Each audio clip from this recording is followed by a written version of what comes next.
The afternoon my neighbor Alan asked me for a monumental favor stands out as one of the strangest yet most thrilling days I've experienced. It was a warm, peaceful afternoon. I'd just settled into my customary spot on the porch, a glass of iced tea perspiring in my hand, when I initially noticed him. He was hunkered down next to his gardening gloves gripped in one hand, a spade in the other. His stance was strained, his broad shoulders slumped, as if the act of gardening had transformed into a chore rather than the usual comfort he appeared to derive from it. Alan and I weren't particularly close, but we maintained the typical neighborly rapport you'd anticipate in suburbia. We exchanged greetings, discussed the weather, and occasionally chatted briefly about the condition of our lawns. He'd once offered assistance with a broken gutter, and I'd reciprocated by helping him maneuver a cumbersome piece of furniture into his garage. That was the extent of our interactions until that day. He rose abruptly, wiping soil from his hands, his gaze drifting towards my house. He hesitated for a moment, his dark eyes narrowing slightly, as if debating whether to approach. Then, taking a deep breath, he started walking across the lawn, each step measured and deliberate. "Hey, Ryan," he called, his voice easily audible in the late afternoon quiet. "Got a minute?" I placed my glass on the small table beside me, already sensing this wasn't going to be a casual exchange about the neighborhood. "Sure," I responded, gesturing to the vacant chair next to me. "What's up?" Alan ascended the steps and sat down heavily, his elbows resting on his knees as he stared at the street. Up close, he appeared different, weary, almost fragile in a way that didn't align with the confident, relaxed demeanor he usually projected. "I need your help," he finally said, his voice hushed. He avoided eye contact, his focus fixed on some distant point beyond the neatly manicured hedges. And I wouldn't ask if I didn't genuinely mean it. His words surprised me. Alan didn't seem like the type to require assistance from anyone, let alone me. He always projected self-assurance, the kind of guy who could handle things independently. "Of course," I said after a pause, leaning forward slightly. "What do you need?" He sighed, running a hand through his hair. "It's complicated, but it's also personal, and I need someone I can trust." The weight of his words hung between us, heavy and unspoken. I could sense the tension emanating from him, the kind that comes from suppressing something for too long. Whatever this was, it wasn't easy for him to discuss. "You can trust me," I said, my voice steady. "Whatever it is, I'll do what I can." For the first time since he'd sat down, Alan looked at me. There was something in his eyes, an uncertainty, almost like he was seeking reassurance before taking the plunge. "Do you have time to talk now?" he asked. I nodded. "Take your time, I'm all ears." He nodded back, though his posture remained stiff. For a moment, he didn't speak, his jaw working as though searching for the right words. The silence stretched, but I didn't press him. Sometimes people need a moment to gather their thoughts, and I was prepared to wait. Finally, he leaned back in the chair, his hands resting on the armrests as he exhaled deeply. "Okay," he said, almost to himself. "Let me just start from the beginning." Alan began speaking, his voice cautious at first, as if testing the waters. He discussed his job, how demanding it had been recently, with long hours and the type of stress that infiltrated his personal life. He spoke about his sister, Laura, and her 2 children, who had been struggling since her divorce the previous year. Then, he finally arrived at the crux of the matter. "I've been trying to help her as much as I can," he said, his voice softer now. "But it's difficult. She doesn't want to accept help from me, at least not the way she probably needs to. And I'm worried about the boys. They're at an age where this kind of stuff really impacts them, you know?" I nodded, understanding his perspective. "It's tough," I said. "Kids are resilient, but they still need stability." "That's exactly it," Alan said, his tone becoming more animated. "And I think they could use someone steady, someone who knows how to handle tough situations." He paused, glancing at me as if gauging my reaction. "I was wondering if you'd be willing to talk to her," he said. "You've always seemed like someone who's good at understanding people, at listening without judgment. I think she could really use that right now." The request caught me off guard. I'd anticipated something practical, like borrowing a tool or assisting with a chore, not this. But as I considered it, I realized how much it meant that Alan would ask me for something so personal. And the most surprising part was, this wasn't his final request. "I'd be happy to," I said, my voice firm. "If you think it'll help, I'll do whatever I can." Relief washed over Alan's face, easing the tension that had been etched into his features. "Thank you," he said, his voice thick with gratitude. "I can't tell you how much this means to me." He smiled then, a small, genuine smile that seemed to lighten the atmosphere. "You're a good neighbor, Ryan," he said. "Better than I deserve." "Hey, we're all just doing our best," I said with a shrug. "And you've always been there for me when I needed it." Alan chuckled softly, the sound carrying a hint of warmth that hadn't been there before. "Well, I guess that makes us even." The conversation shifted after that. The conversation drifted to lighter subjects as the tension between us dissipated. Even while discussing the garden or the weather, I couldn't shake the sensation that this was the start of something significant, not just for Alan and his sister, but for us as well. When he finally rose to leave, the sun had descended below the horizon, casting long shadows across the street. "Thanks again," he said, his tone sincere. "I'll let you know when I've talked to Laura." "Any time," I replied, watching as he returned to his house. The door closed behind him with a soft click, leaving the night quiet and still once more. As I sat there, the cool evening air settling around me, I couldn't help but wonder what lay ahead. Alan's favor might have appeared minor on the surface, but something told me it was merely the beginning of a much larger narrative, one I was about to enter, whether I was prepared for it or not. The story didn't end there. It had only just begun. The following morning, I awoke with Alan's request still on my mind. It wasn't just the gravity of what he'd asked. It was the manner in which he'd asked, the vulnerability in his voice that made it impossible to refuse. As I went about my day, I replayed our conversation, attempting to understand what had prompted him to reach out to me. By mid-afternoon, I decided to take a break from my routine and step outside. The weather was ideal, warm with a gentle breeze carrying the delicate fragrance of blossoming flowers. I found myself on the porch again, my usual spot, enjoying a glass of lemonade and watching the world go by. The quiet hum of the neighborhood was soothing, but my thoughts kept returning to Alan and his sister. I hadn't heard from him yet, but I assumed he was likely gathering the courage to speak with Laura. It couldn't have been easy for him to ask for help, let alone explain to his sister that he thought she needed it. Still, I hoped he'd follow through. The prospect of meeting her, of potentially making a difference in her life, felt strangely significant. Lost in thought, the sound of footsteps on the sidewalk drew my attention. I looked up to see Alan approaching, his expression unreadable, but his pace purposeful. He raised a hand in greeting, and I gestured for him to join me on the porch. "Hey," he said, his voice a mixture of hesitation and determination. "Got a minute?" "Always," I replied, setting my glass down. "What's going on?" He sat beside me, leaning forward with his elbows on his knees. "I talked to Laura," he said after a moment, his tone cautious. "She wasn't thrilled at first, but I think she's open to the idea. She said she'd meet with you." "That's great," I said, genuinely relieved. "When does she want to do it?" "She's free tomorrow afternoon," he said. "Would that work for you?" I nodded. "Absolutely. Just tell me where and when." Alan offered a small smile, though his posture remained tense. "Thanks, Ryan, really. I don't know how to repay you for this." "You don't need to," I said, dismissing his concern. "I'm happy to help." He nodded, but I could see the weight of the situation still burdening him. "I'll text you the details," he said, standing up. "I should probably get going, but thanks again." As he walked back to his house, I felt a sense of anticipation building within me. Tomorrow, I would meet Laura, and hopefully, I could offer some small assistance. But more than that, I felt a strengthening connection with Alan, one that transcended simple neighborly kindness. The next day arrived quickly, and I found myself standing outside a small coffee shop, searching the crowd for Laura.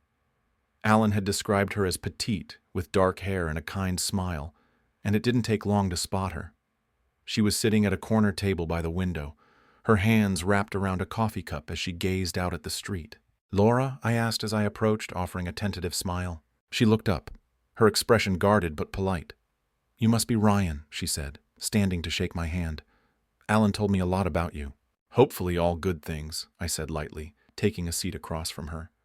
She smiled faintly, though her eyes remained cautious. There was a brief, awkward silence as we both tried to find a starting point. Finally, I decided to take the initiative. "Alan mentioned you've been going through a tough time," I said gently. "I just want you to know I'm here to listen. No judgment." Laura's shoulders relaxed slightly, and she let out a small sigh. "I appreciate that," she said. It's been a lot. The divorce, trying to keep things stable for the boys, figuring out what comes next. Sometimes it feels like it's too much." I nodded, letting her words resonate before responding. "It sounds like you've been carrying a lot on your own," I said. "But you don't have to. It's okay to lean on people, even if it's just for a little while." Her eyes softened, and I could see the walls she'd built around herself beginning to crumble. "Alan means well," she said after a moment. "But sometimes he doesn't know how to help without making it feel like I'm failing." "I get that," I said. "He cares about you, but he doesn't always know the right way to show it. That's where I come in, I guess, to remind you that accepting help doesn't mean you're weak. It just means you're human." For the next hour, we talked. Laura opened up about her struggles, her fears, and her hopes for the future. She spoke about her boys, how they were adjusting, what they needed, and how hard it was to feel like she was enough for them. I listened, offering encouragement where I could and simply being present for her when words weren't enough. I could, primarily letting her express herself. By the time we parted ways, she appeared lighter, as if a burden had been lifted. "Thank you," she said, her voice sincere. "I didn't realize how much I needed this." "Any time," I replied. "Really, you're not alone in this, Laura." She smiled, and for the first time it reached her eyes. "I'll try to remember that." As I left the coffee shop, I felt a sense of fulfillment that transcended words. Helping Laura had been more rewarding than I'd anticipated, and it highlighted how much I valued the connections I was building with her and Alan. I was eager to see Alan's reaction to my fulfilling his request. That evening, Alan stopped by, his expression a blend of curiosity and hope. "How'd it go?" he asked as soon as I opened the door. "It went well," I said, stepping aside to let him enter. "She's amazing, Alan. Stronger than she gives herself credit for." Relief washed over his face, and he exhaled deeply. "I can't thank you enough," he said. "I knew she'd open up to you." "She's lucky to have you," I replied, "and so am I." Alan looked at me then, his gaze lingering in a way that made my chest tighten. There was something unspoken between us, something that had been developing since he first knocked on my door that afternoon. As the silence stretched, I realized I didn't want to ignore it any longer. Alan lingered in the doorway, his expression caught between gratitude and hesitation. His presence filled the space with an unspoken tension that was palpable. I stepped back, inviting him further inside, and he took a cautious step forward, his gaze avoiding mine. "You've done so much already," he began, his voice softer now. "I don't want to impose on your time." "You're not," I replied firmly. "You're welcome here any time, Alan. You know that." He offered a faint smile, but his posture remained rigid, as if he were holding something back. "It's just, I didn't expect this to go so well. Laura seemed lighter when I talked to her earlier, and I know that's because of you." "She's doing the hard work," I said, deflecting his praise. "I just gave her a space to breathe." Alan nodded, his hands fidgeting at his sides. "Still, it means a lot to both of us." We stood there for a moment, the air thick with unspoken words. Finally, I decided to break the silence. "Can I get you something to drink?" I asked, heading towards the kitchen. "Coffee, tea, maybe something stronger?" "Water's fine," he said, following me into the kitchen. As I filled the glass, I felt his gaze on me, steady and intent. When I turned to hand it to him, our fingers brushed, and the contact sent a small jolt through me. He raised his eyes to mine, and for a moment, the world seemed to narrow to just the two of us. "Ryan," he began, his voice barely above a whisper. "Can I ask you something?" "Of course," I said, leaning back against the counter. "What's on your mind?" He hesitated, running a hand through his hair. "Why did you say yes to helping Laura? I mean, you didn't have to, but you did. Why?" The question caught me off guard, and I paused to collect my thoughts. "Because you asked," I said simply, "and because I could see how much it meant to you. Helping her, and you, felt like the right thing to do. Alan studied me for a long moment, his expression unreadable. "You're a good man, Ryan," he said finally. "Better than I think you realize." I felt my cheeks flush under his gaze and I looked away, focusing on the glass in his hand. "I just try to do what I can," I said, my voice softer now. "You do more than that," he said, stepping closer. "You make people feel seen, heard. That's rare." I looked up at him then, meeting his gaze directly. There was something in his eyes, a blend of vulnerability and intensity, that made my chest tighten. I wasn't sure what to say, so I remained silent, letting the moment stretch between us. Finally, Alan broke the tension with a small laugh, stepping back and shaking his head. "Sorry," he said, his tone lighter now. "I didn't mean to get all serious on you." "It's okay," I said, smiling to ease his embarrassment.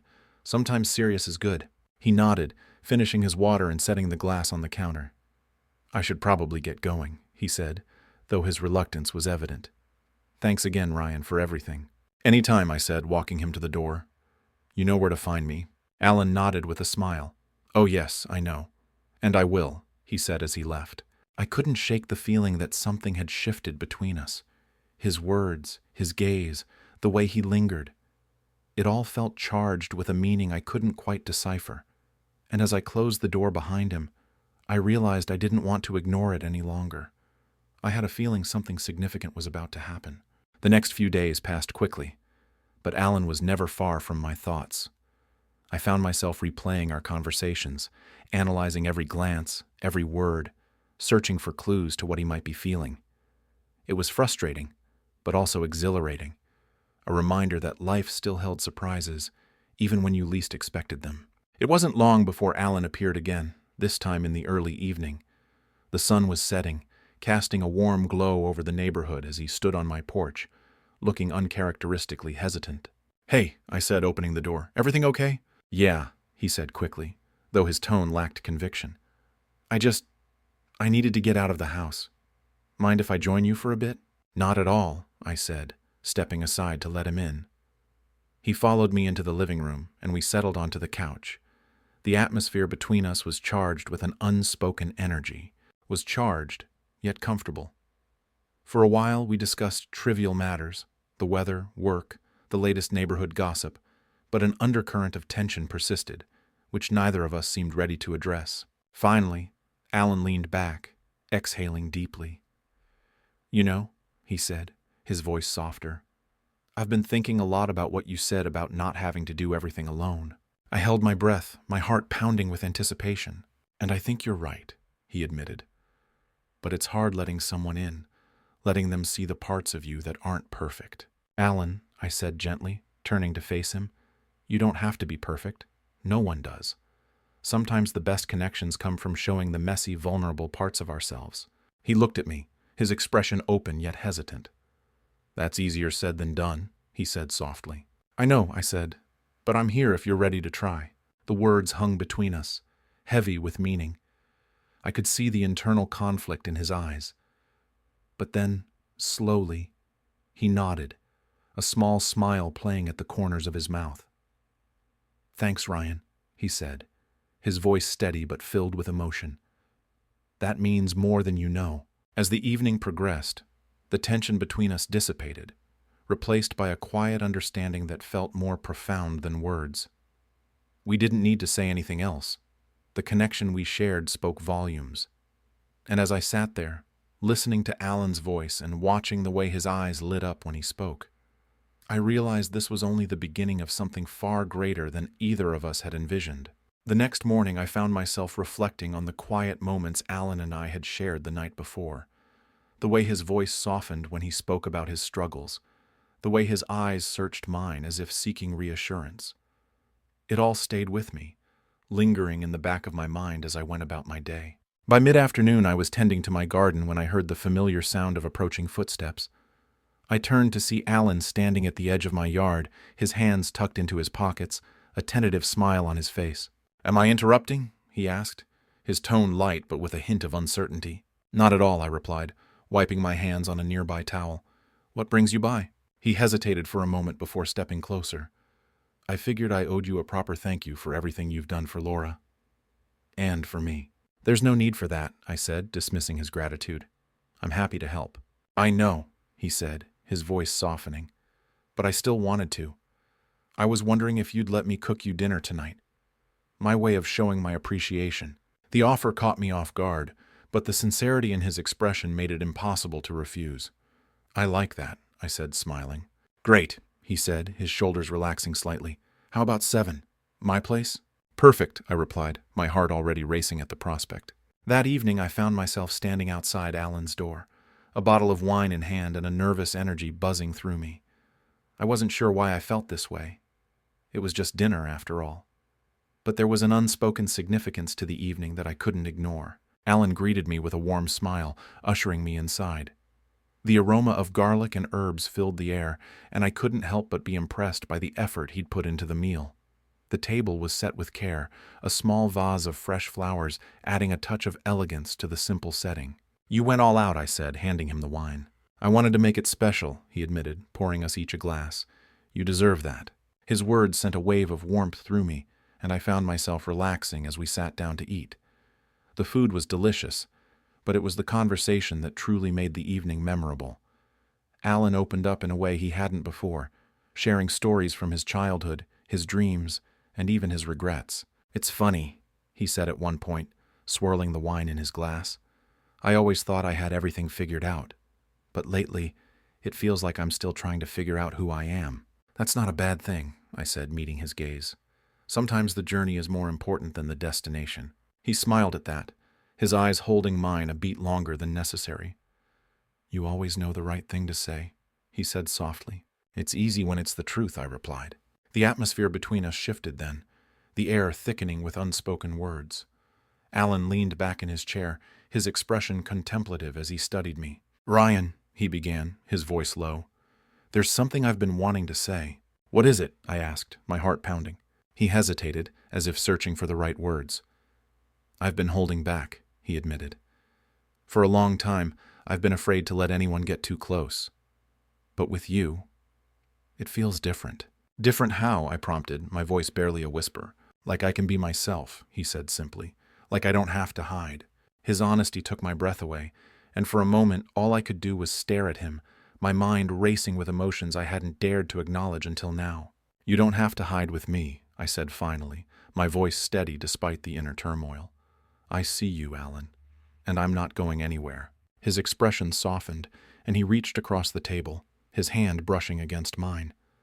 The contact was brief, but it carried a weight that made my chest tighten. Thank you, he said, his voice thick with emotion.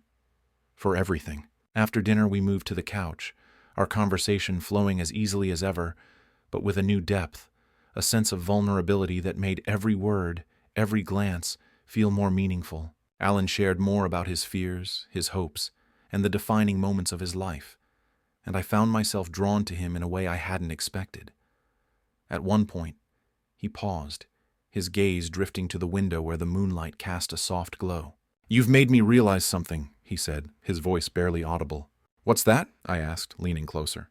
That it's okay to want more, he said, turning back to me, to let myself feel again.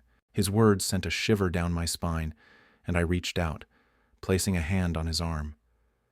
You deserve that, I said softly. You deserve to be happy. He looked at me then, his eyes filled with gratitude and longing. So do you, he said, his voice steady. And I think we can find that together. The weight of his words settled over me, and for a moment the world seemed to fade away, leaving only the two of us. Slowly, hesitantly, I leaned in, my heart pounding. Alan met me halfway, and when our lips finally touched, it was as if the world snapped into focus. The kiss was soft and tentative at first, but it quickly deepened, a flood of emotion spilling over as we released the barriers we'd both been holding onto for so long. His hands found their way to my waist, pulling me closer, and I melted into his embrace. When we finally pulled apart, our foreheads resting against each other, I couldn't help but smile. That felt right, I said, my voice barely a whisper. It did, he agreed, his smile mirroring mine. more than I ever expected. "Now let me thank you for fulfilling my request," he said with a playful grin. I knew what he meant, the unspoken desire hanging in the air. The tension finally broke, and he leaned in, initiating another kiss, this one filled with a newfound intimacy. It was exhilarating, a dizzying rush of emotion that left me breathless. When it ended, I saw the same satisfaction reflected in his eyes. As the night unfolded, we remained curled up on the couch, the quiet intimacy between us speaking volumes. For the first time in a long time, I felt a sense of peace, a feeling that no matter what lay ahead, we would face it together. The night felt endless, time seeming to bend and stretch, enveloping us in a warm cocoon. Later, Alan's hand rested lightly on mine as we sat in comfortable silence, the unspoken connection between us stronger than words. The kiss had changed something, a quiet yet profound acknowledgement of the bond we both felt, but had hesitated to define. "I didn't think this would happen," Alan murmured, his voice soft, as if afraid to break the spell. "Neither did I admitted, my gaze locked on his, but it feels like it was meant to." He smiled, a small, genuine curve of his lips that made my chest tighten.